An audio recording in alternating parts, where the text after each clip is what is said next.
Excusez-moi, je mets en forme mes pages pour pouvoir vous lire en même temps. Donc, je remercie Nice Duranton. Alors, sans qu'on se soit concerté l'un et l'autre, ça tombe assez bien. Je vais pouvoir à peu près prendre à la suite. Voilà.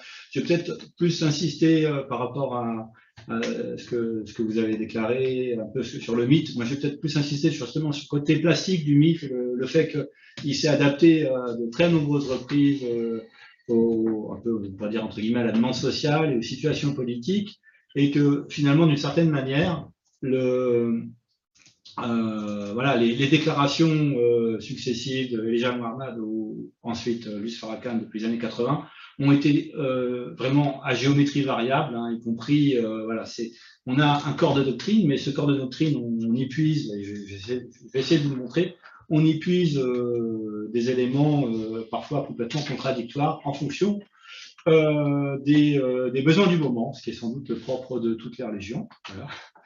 Alors, donc, je propose dans cette communication que j'intitule La couleur des prophètes, Wesleyan Muhammad et la science ambiguë de la nation de l'islam.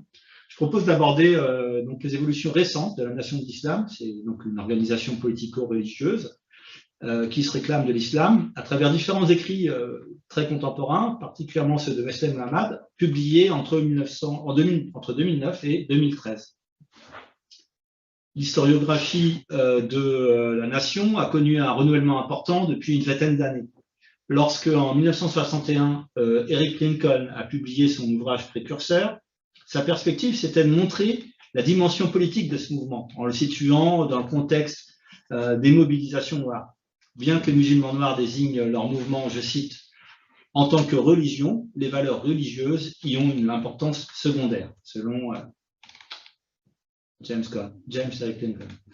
Dans les années 1980, les chercheurs ont largement réévalué la place de la religion au sein de cette organisation, notamment Herbert Berg, Edward E. Curtis et Don Mary Gibson. Ils s'intéressent notamment à l'étude de la nation en tant que culte et aux formes religieuses que prend son discours politique. Donc, je propose de nous inscrire dans ces perspectives et de dépasser donc une opposition artificielle entre des interprétations politiques et une étude du fait religieux. Alors pour cela, il est particulièrement donc intéressant, je pense, de se pencher sur des écrits contemporains de Wesleyan Muhammad, un théologien qui veut préciser la doctrine tout en se situant dans un cadre qui prétend, comme on va le voir, à la rigueur scientifique. Ces écrits contemporains de la nation sont sans doute les moins étudiés, du fait que cette organisation est beaucoup moins importante aujourd'hui qu'elle n'a pu l'être dans les années 60-70. Donc, on se concentrera sur deux ouvrages que je vous montre en diapositive. Black Arabia and the Black Origin of Islam, en 2009, et God, Black Prophets, Deconstructing the Myth of the White Muhammad of Arabia and Jesus of Jerusalem, 2010. Leur intérêt est donc de se situer au carrefour d'une démarche scientifique et d'un discours religieux. D'une part, ils respectent complètement les codes de la recherche universitaire, ils s'inscrivent dans le champ des études religieuses, ils se penchent sur les doctrines de la nation comme un corpus religieux comparable à n'importe quel autre. Mais ils ont aussi une vocation à définir, même plutôt redéfinir, une orthodoxie, et en ce sens, ce sont aussi des textes religieux. Alors, donc, nous proposons donc de démontrer dans cette petite communication comment cette science donc, ambiguë, dans sa volonté de réaffirmer la couleur noire des prophètes, s'appuie donc d'une part sur les arguments classiques du racisme biologique, mais aussi par ailleurs comment ces écrits marquent la volonté de revenir à une doctrine originelle de la nation de l'islam, alors même que les évolutions sociales ont rendu cette doctrine désuète. Alors, on présentera d'abord le contexte de production de ces écrits, du point de vue des évolutions de la nation, et ensuite aussi du point de vue de la situation de Wesleyan Muhammad. Puis, on s'intéressera à l'argumentation des deux ouvrages, qui, dans la forme comme dans le fond, mobilisent un arsenal de théories racialisantes et racistes très souvent. Alors, donc, dans un premier temps, les mises à jour théologiques de la nation de l'islam, il est nécessaire de rappeler l'histoire de la nation et de sa doctrine. Je vais passer sur certains éléments que Nice Duranton a déjà précisé. Elle a été fondée en 1930 par Wallace Fard Muhammad, disparu en 1934. Son successeur a produit l'essentiel des écrits qui constituent le corps de la doctrine. En 57, Supreme Wisdom. En 65, Message to the Black Man. 73, The Fall of America. Le groupe a connu un essor important dans les années 60, évidemment avec la figure de Malcolm X. Ils se fondent essentiellement d'une part sur la Bible, d'autre part sur le Coran, dans la traduction apportée par Muhammad Ali, qui était un prédicateur du mouvement réformiste de la Ahmadiyya, fondé au Pendjab à la fin du 19e. Selon un auteur récent en sciences de l'islam, Kambiz Ghana Basiri, l'idéologie de la nation est un nationalisme noir, mais inspiré de l'islam, mais dont la doctrine est très différente. La nation affirme, ouvrez les guillemets, que Allah est apparu à la personne de Fard Muhammad en 1930 et qu'Elijah Muhammad est son prophète.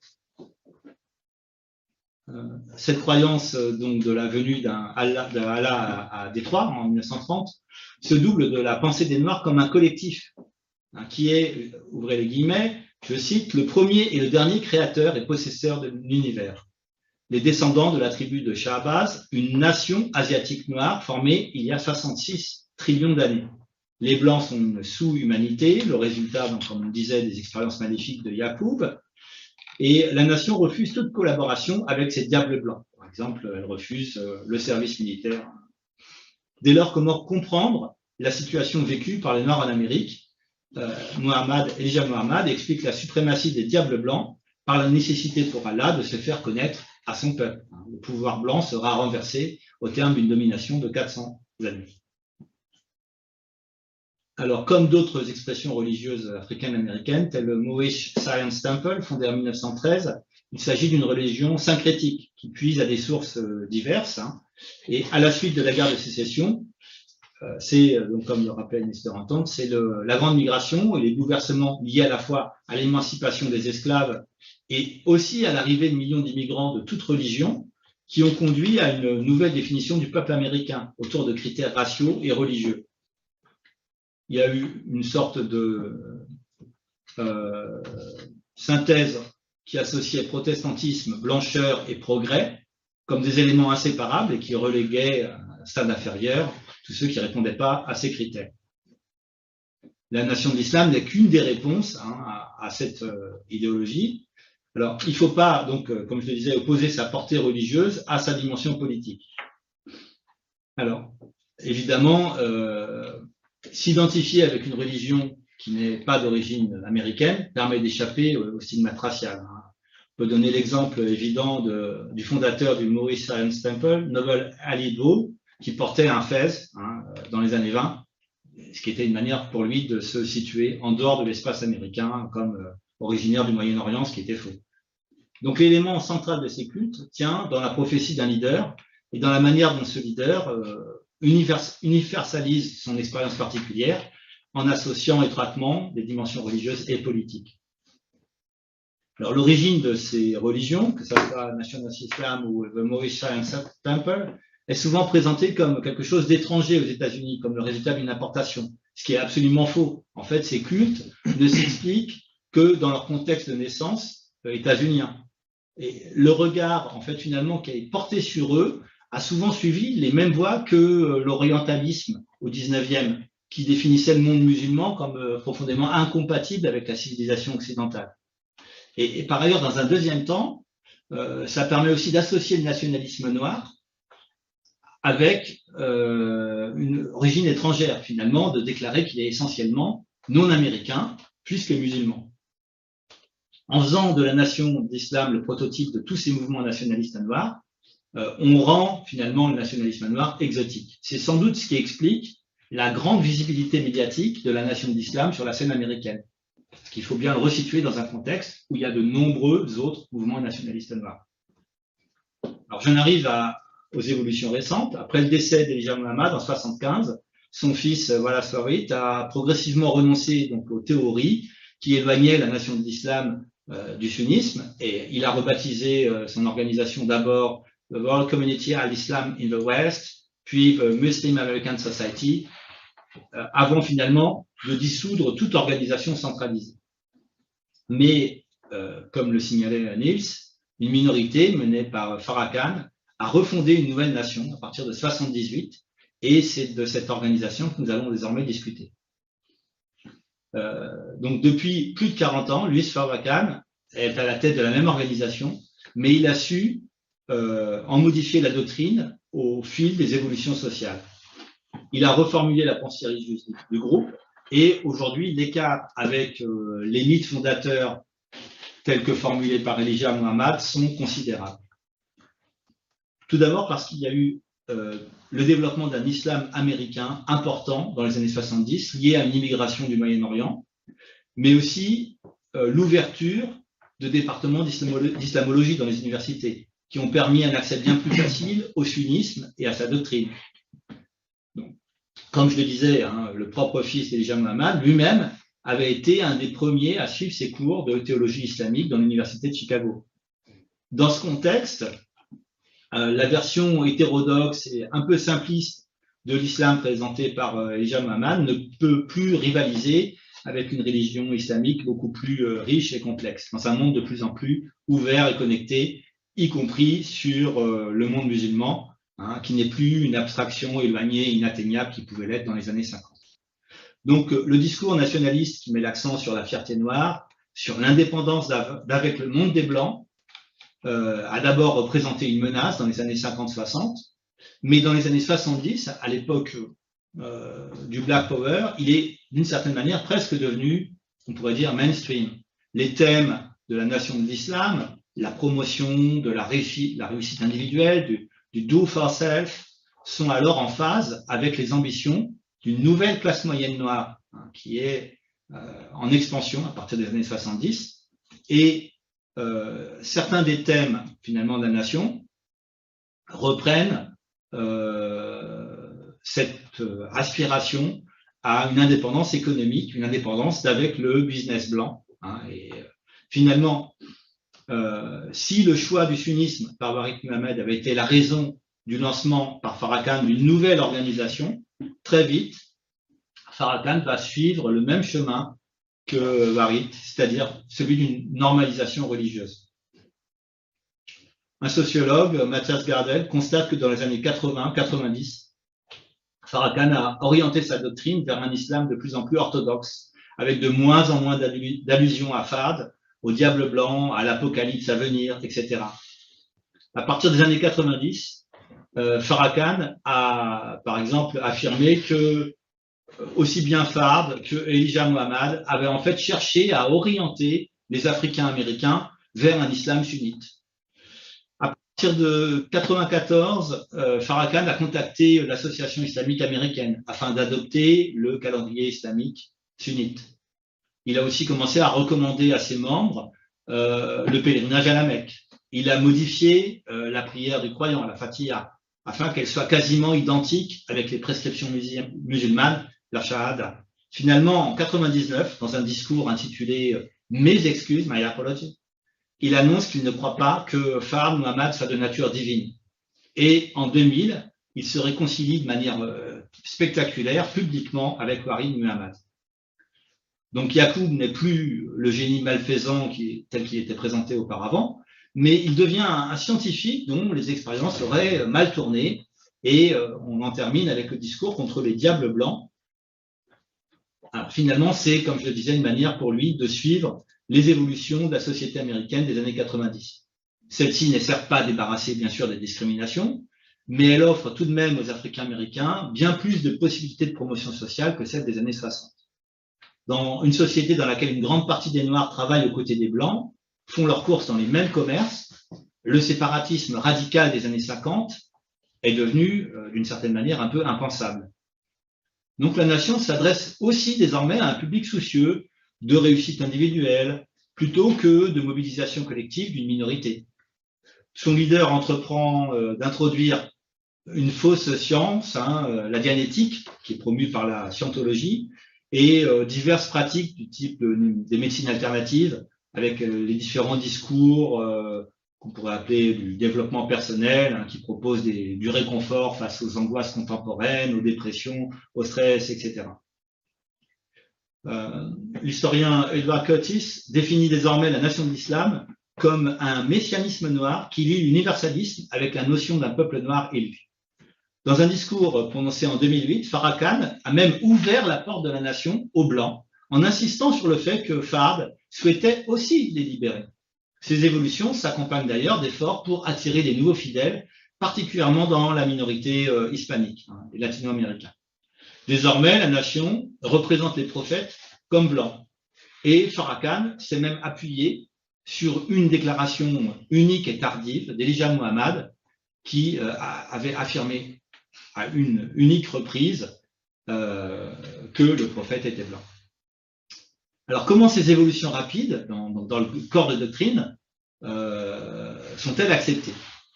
À partir de 2006, Farrakhan est sérieusement malade. Il a un cancer, en 2013 une attaque cardiaque, il se retire petit à petit de la direction de la nation et la compétition pour lui succéder se développe, y compris sur le plan doctrinal. Alors c'est donc dans ce contexte que je veux situer la polémique soulevée par Wesley Muhammad et d'autres jeunes théologiens de la nation, à commencer au sein des groupes de recherche que Farrakhan lui-même avait mis en place. Alors ces jeunes théologiens, pour l'orthodoxie, donc je présente en image quelques publications, ont donné une sorte de vernis scientifique, particulièrement aux tonitruantes déclarations antisémites de Farrakhan.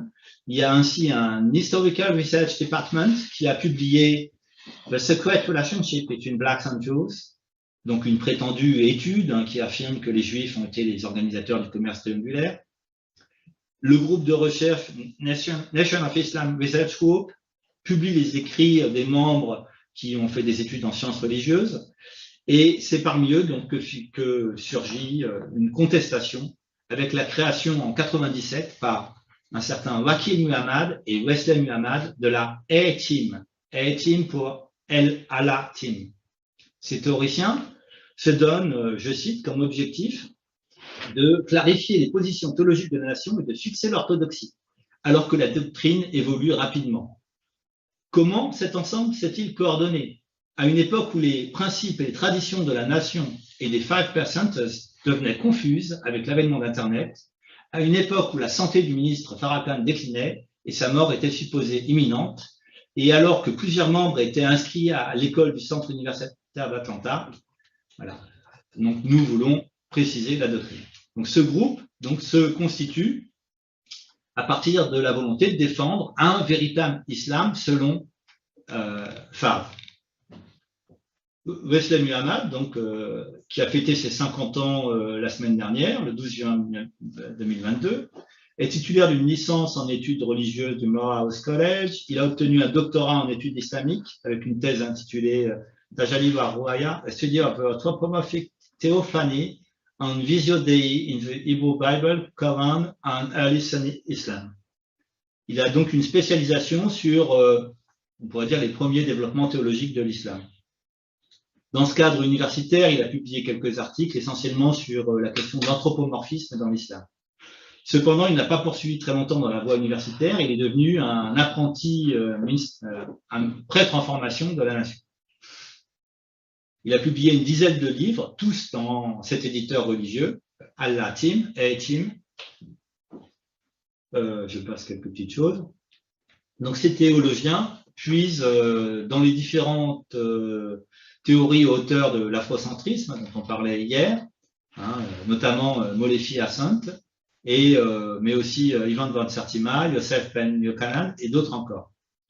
Ces chercheurs minoritaires font tout de même partie du système universitaire, ils exercent dans les départements des Black Studies, mais ils évitent soigneusement de se laisser approcher par les théologiens de la nation. Donc les écrits de Wesley Muhammad, même s'ils gardent un aspect, on pourrait dire, scientifique, sont quand même complètement publiés à la marge du système académique. Alors, il s'agit donc, comme Wesley le précise, de répondre à un procès en hérésie dont il a été victime, puisqu'il continuait de défendre le mythe de Yacoub, etc. On lui a reproché de contester la parole de Farrakhan. Donc, dans son premier ouvrage, il s'agit donc d'une forme, si vous voulez, de retour aux thèses originelles, à la doctrine originelle de la nation. Alors, on ne va pas rentrer dans une discussion théologique sur la couleur des prophètes. on va peut-être plus rapidement s'intéresser sur la forme que prennent ces livres. Hein.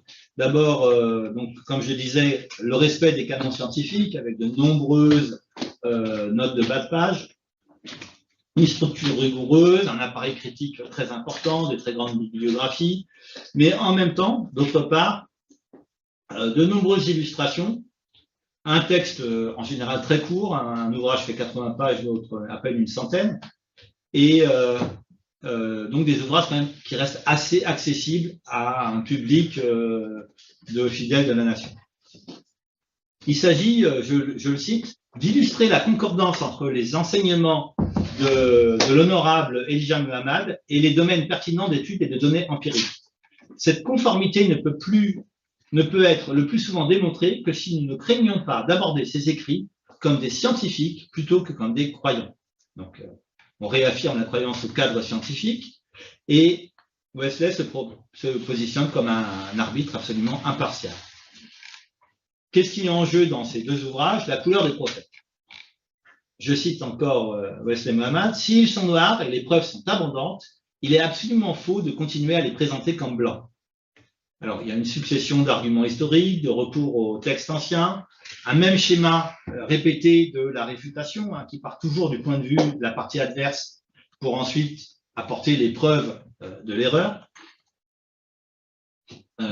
Y compris Wesley Muhammad lui-même se situe dans ce contexte de la réfutation, puisqu'il rapporte comment il était au départ athée et la manière dont finalement toutes ces tentatives de réfuter la pensée d'Elijah Muhammad ont été battues en brèche, et c'est comme ça qu'il est devenu un fidèle adepte de la nation. Sur la couleur de Mahomet, c'est une difficulté en soi, puisque l'islam interdit de la représenter. Wesley Muhammad débute par des citations de Frederick Mathewson Denny, qui extrait d'une courte introduction à l'islam, hein, pour rappeler qu'en général, Mohammed est présenté comme blanc.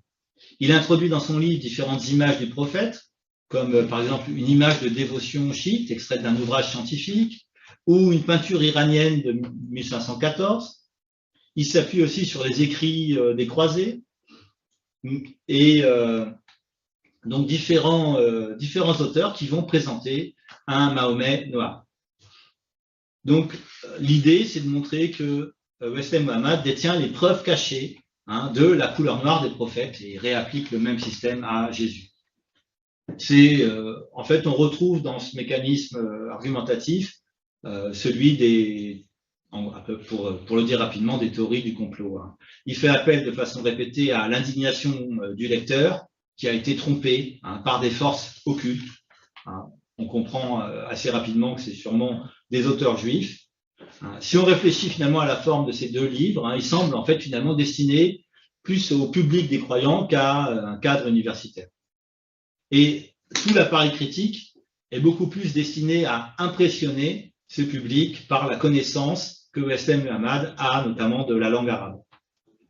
Un autre argument, avancé de façon répétée, c'est le fait que Wesley Muhammad a pu rencontrer en personne Elijah Muhammad, ce qui vaut comme un argument massif. Donc il se plaint d'être victime au sein de la nation d'une disgrâce liée en fait à son attachement à la vraie foi, la foi telle que Elijah Muhammad l'a fondée.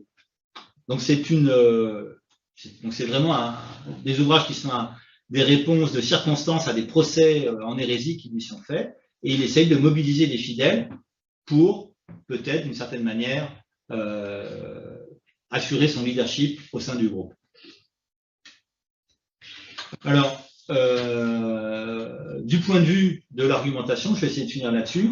Le propos est très nettement du côté d'une théorie biologique des races, hein, qui essentialise les peuples dans les textes chrétiens ou musulmans, en noir, sémite, etc.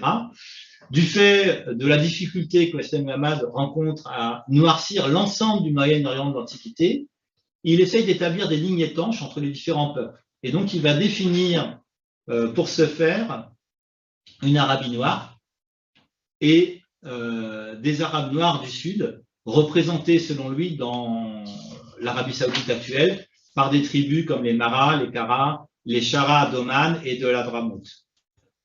Il entre même dans des considérations sur, en gros, la phrénologie, héritée du 19e, et la forme des crânes.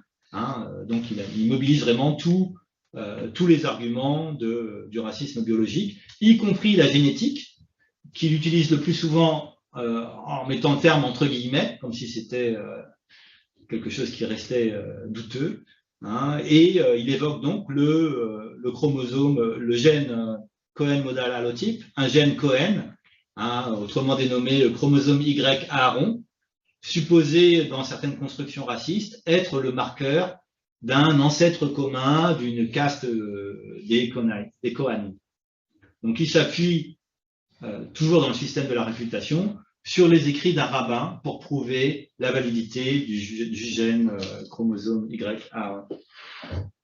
Donc, il n'hésite pas à associer toutes ces vagues notions à des évocations de la tectonique des plaques pour expliquer comment les populations noires se sont déplacées et sont rentrées en contact avec l'Arabie saoudite. Cette race d'Arabes noirs, qu'il nomme Afribian,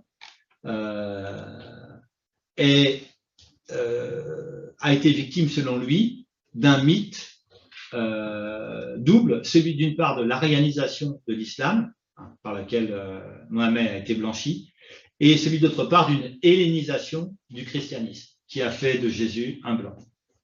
Alors, si on peut déduire quelque chose de toute cette construction religieuse, c'est avant tout son obsession évidemment de la race. Il s'adresse à un public de fidèles au mythe ancien de la nation. Alors pour conclure, je pense que j'ai dépassé un petit peu, un professeur en religion concluait sa thèse en 1947 par le fait qu'il existait selon lui 4 tendances au sein de la religion noire. Il distinguait une catégorie, celle des mouvements sectaires, pour lequel le racisme est devenu une religion au service du statut des opprimés. L'exemple de la nation de l'islam démontre que ces représentations sont d'une certaine manière désormais datées, et je dirais aujourd'hui de 2 points de vue. D'une part, car ce positionnement était lié à un certain contexte social, les rappels de Wesley Mohammed à l'orthodoxie, afin de défendre sa position personnelle au sein du culte, ont peu de chances d'aboutir aujourd'hui, car elles ne répondent plus du tout aux attentes de la minorité noire de nos jours. D'autre part, cette manière de concevoir les cultes minoritaires participait aussi à l'époque à un contexte scientifique qui privilégiait des formes de recherche, qui privilégiait la recherche de formes pathologiques dans la culture africaine-américaine. Dans la lignée des travaux de Gunnar Myrdal et de son rapport commandité par le gouvernement démocrate durant la Seconde Guerre mondiale, ou du rapport de Patrick Moynihan durant les années 60, ou des recherches du psychologue Kenneth Clark, finalement, les succès de la nation de l'islam ont été trop longtemps analysés comme je cite, symptôme d'une profonde frustration, du désespoir, de l'impatience qu'on retrouve à tous les niveaux de la vie noire. Cette dichotomie entre un combat politique et un discours religieux, introduite par James Cone, s'inscrit implicitement dans ce cadre qui, d'une certaine manière, refuse l'agentivité, l'agency à la minorité noire et qui considère ces expressions religieuses comme des formes pathologiques. Et contre ces représentations qui ont longtemps perduré, il faut, je pense, plutôt considérer ces prédications africaines-américaines pour leur capacité à donner une forme politique aux religieuses, une forme religieuse aux politiques, et leur capacité à s'adapter très rapidement aux évolutions sociales. Voilà, je vous remercie de votre écoute.